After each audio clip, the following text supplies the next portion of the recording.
Chapter 6. We discuss the use of vivid descriptions, stakeholder vignettes, and narratives told through the various lenses of our 10-element model. Chapter 7 covers our approach to generating concepts and developing alternative architectures. In other words, discovering what is possible for a future architecture. Chapter 8, on the process and techniques for evaluating these possible architectures, focuses on the difficult decision of choosing the future architecture. In Chapter 9, we present a technique for checking alignment in the future architecture. We discuss implementation planning as well as communicating the new architecture to stakeholders.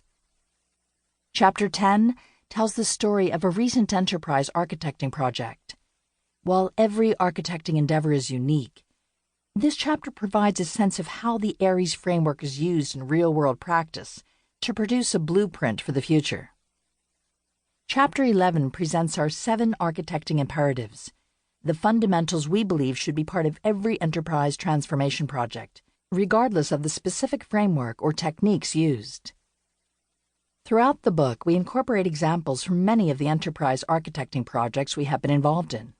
At the end of chapters 3 through 9, we include suggested exercises and questions for consideration, which you can apply to your enterprise to enhance your understanding of the material in the book. Finally, 2 appendixes are included in the bonus PDF to provide executive summaries of 2 additional architecting projects. Acknowledgements. We would like to acknowledge the many graduate students who have participated in our classes and research programs, too numerous to call out individually. They have had a major role in what we have achieved and in shaping the material presented in this book. Many of their contributions made through graduate thesis work are referenced within. We would also like to sincerely acknowledge the colleagues who spent time reviewing our materials and providing invaluable input and suggestions for improvement. In particular, we would like to acknowledge Mark Prendergast for his creative graphics and help in developing other materials over the past several years. We also extend a special thanks to our former doctoral student, Caroline Lamb, who worked with us in the early stages of organizing our materials for the book. Finally, we would like to thank our family and friends for their encouragement and patience throughout this process. 1. Why architecting matters. The beginning is the most important part of the work. Plato. It is no surprise that enterprises that fail to keep up with the changing world around them are sooner or later doomed to failure. This is precisely why enterprises periodically undertake planned transformations. What is surprising is just how many enterprises falter, and perhaps even fail to survive in spite of determined efforts to undertake the necessary change. The process of transforming an enterprise is not simple. There can be all sorts of known and unknown pitfalls throughout the entire journey. But we can say one thing for certain.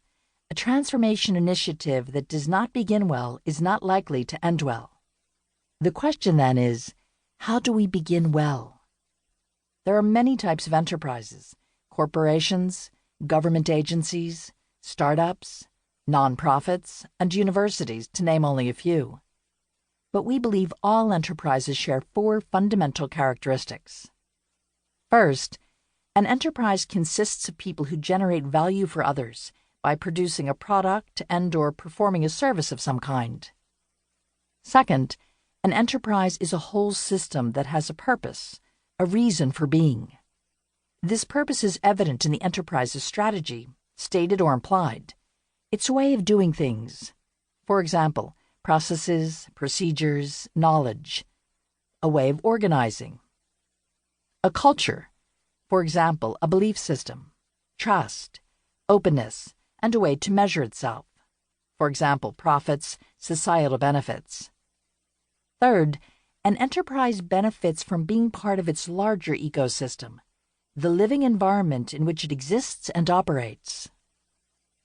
Fourth, every enterprise must periodically undergo transformation as it evolves and adapts to an ever-changing world.